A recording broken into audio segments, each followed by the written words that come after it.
தங்கமயில தலைக்கு மேலே தூக்கி வச்சு எல்லாம் ஆடி அவங்களுக்கு அவங்களுக்கு புடவையெல்லாம் வாங்கி கொடுத்து இன்னொரு பக்கம் வந்து கேக்கெல்லாம் கட் பண்ணி நம்ம வீட்டுக்கு வாரிசை கொண்டு வர போகிற மகாலட்சுமி நீதாமா அப்படின்னு சொல்லும் போதே தெரியும் ஒரு பெரிய ஆப் இருக்குது அப்படின்னு சொல்லிட்டு அதை தான் நம்ம அடுத்து எதிர்பார்க்குற முக்கியமான விஷயம். ஸோ அதுக்கேற்ற மாதிரி தான் வந்து பார்த்திங்க அப்படின்னா வந்து இப்போ இந்த தங்கமயிலாம் நடிக்கக்கூடிய சரண்யா அவர்கள் வந்து ஒரு ஃபோட்டோ ஒன்று போட்டிருப்பாங்க. அந்த ஃபோட்டோவில் வந்து பார்த்திங்கன்னா ஹாஸ்பிட்டல் பேக்ரவுண்டில் மீனா கோமதி கூட வந்து இவங்க நிற்கிற மாதிரி ஒரு ஃபோட்டோ இருக்குது.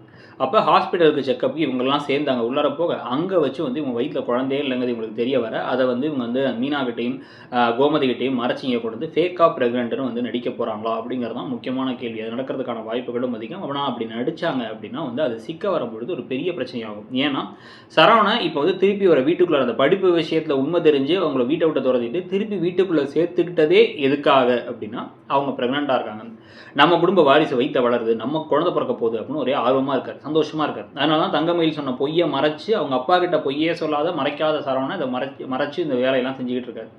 இதுக்கு நடுவில் ஏற்கனவே தங்கமயில் கொண்டு வந்திருக்க நகையெல்லாம் போலிங்கிற விஷயம் யாருக்கு தெரியும் வந்து பார்த்தீங்கன்னா வந்து மீனாவுக்கும் ராஜிக்கும் தெரியும்.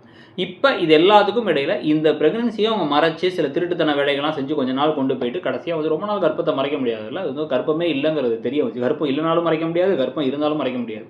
ஸோ அது விஷயம் தெரிய வந்துச்சு அப்படின்னா வந்து அப்போ தான் ஒரு மிகப்பெரிய ஷாக் ஆகி அப்போ எல்லாரும் போட்டு உடைச்சி எல்லா உண்மைகளும் தங்கமயில் சொன்ன எல்லா பொய்களும் வெட்ட வெளிச்சமாகி பெரிய பிரச்சனையாகி வீட்டை விட்டு அவங்கள துரத்த அதில் என்னென்ன விஷயங்கள் நடக்க போகுதுங்கிறது தான் வந்து அடுத்து ஒரு மேஜர் ட்ராக்காக இருக்க போகுது. ஸோ முதல் கட்டமாக அடுத்து அவங்க ப்ரெக்னென்ட் இல்லைங்கிற நியூஸாக வரப்போதா இல்லை வேறு எப்படி இந்த கதையை கொண்டு போகிறாங்கிறத பார்க்குறதுக்கு ஆர்வமாக தான் இருக்குது. நீங்கள் என்ன நினைக்கிறீங்க? இல்லை தங்கமயில் ப்ரெக்னெண்ட்டாக தான் இருப்பாங்கன்னு தோணுதா?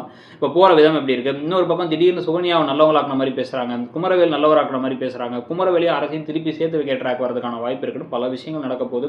இதெல்லாம் பற்றி உங்களுடைய கருத்து என்னங்கிறத சொல்லிட்டு மறக்காமல் அப்படியே இடம்பொருள் சேனலையும் சப்ஸ்கிரைப் பண்ணி அந்த பெல் ஐக்கானையும் கிளிக் பண்ணிவிடுங்க. இன்னும் ஒரு சேனல் நம்மளுடைய சேனல் இடம்பொருள் நவுங்க இருக்குல்ல, அதெல்லாம் ஷார்ட்ஸ் வீடியோலாம் போடுறோம், அதையும் சப்ஸ்கிரைப் பண்ணிக்கோங்க. தேங்க்யூ.